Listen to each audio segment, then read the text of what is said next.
أعوذ بالله من الشيطان الرجيم ولن ترضى عنك اليهود ولا النصارى حتى تتبع ملتهم، اور آپ سے یہود و نصارہ ہرگز خوش نہ ہوں گے جب تک کہ آپ ان کے مذہب کی پیروی نہ کر لیں۔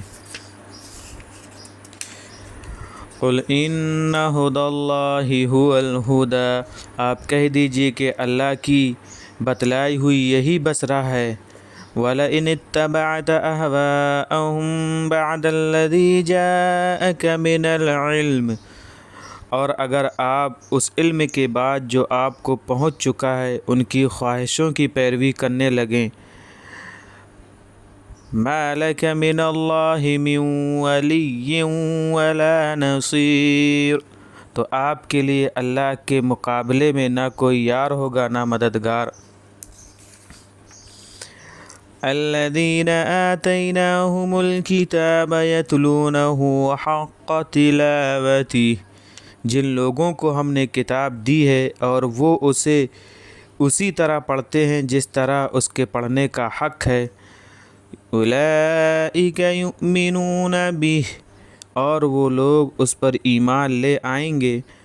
ومن یکفر بہ فاولئک هم الخاسرون، اور جو کوئی اس سے کفر اختیار کر لے گا تو یہی لوگ پورا نقصان اٹھانے والے ہیں۔ یا بنی اسرائیل اذکروا نعمتی التی انعمت علیکم وانی فضلتکم علی العالمین، اے بنی اسرائیل میری وہ نعمتیں یاد کرو جو میں نے تم کو دیں، اور یہ کہ میں نے تمہیں دنیا جہاں والوں پر فضیلت دی۔ واتقوا یوما لا تجزی نفس عن نفس شیئا ولا يقبل منها عدل ولا تنفعها شفاعة ولا هم ينصرون، اور اس روز سے ڈرو جب نہ کوئی کسی کے بھی کام آئے گا اور نہ اس کی طرف سے معاوضہ قبول کیا جائے گا، اور نہ اسے سفارش نفع پہنچا سکے گی اور نہ انہیں مدد ہی پہنچ سکے گی۔ وَإِذِ ابْتَلَىٰ إِبْرَاهِيمَ رَبُّهُ بِكَلِمَاتٍ فَأَتَمَّهُنَّ، اور وہ وقت یاد کرو جب ابراہیم کو ان کے پروردگار نے چند امور میں آزمایا اور انہوں نے وہ انجام بھی دے دیے۔ قال انی جاعلک للناس اماما، اور ارشاد ہوا کہ میں یقیناً تم کو لوگوں کا پیشوا بنانے والا ہوں۔ قال ومن ذریتی، اور بولے اور میری نسل سے بھی۔ قال لا ینال عہد الظالمین، فرمایا کہ میرا وعدہ نافرمانوں کو نہیں پہنچے گا۔ وَإِذْ جَعَلْنَا الْبَيْتَ مَثَابَةً لِلنَّاسِ وَأَمْنًا، اور وہ وقت بھی یاد کرو جب ہم نے خانہ کعبہ کو لوگوں کے لیے ایک مقام رجوع یعنی لوٹنے والا، بار بار لوٹنے والا جگہ کے طور پر اور مقام امن مقرر کیا۔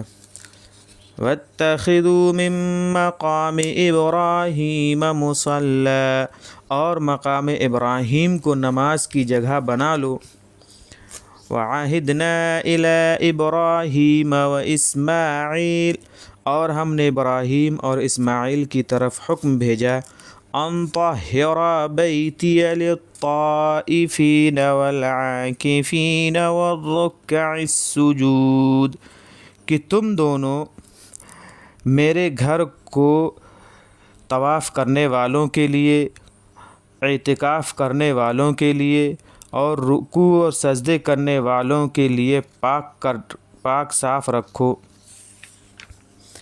وَإِذْ قَالَ إِبْرَاهِيمُ رَبِّ اجْعَلْ هَذَا بَلَدًا آمِنًا وَارْزُقْ أَهْلَهُ من الثمرات من آمن منهم بالله واليوم الآخر۔ اور وہ وقت بھی یاد رکھیے کہ جب ابراہیم نے عرض کی کہ اے میرے پروردگار، اس شہر کو امن والا بنا دے اور اس میں رہنے والوں کو روزی دے پھلوں سے، یعنی ان رہنے والوں کو جو اللہ اور روز آخرت پر ایمان لائے۔ قال ومن كفر فأمتعه قليلا ثم أضطره إلى عذاب النار۔ اللہ نے ارشاد فرمایا کہ جو کفر کرے گا میں اسے بھی کچھ دن مزہ اٹھانے دوں گا، پھر اسے عذاب جہنم تک پہنچا دوں گا۔ وبئس المصیر، اور وہ کیسا برا ٹھکانہ ہے۔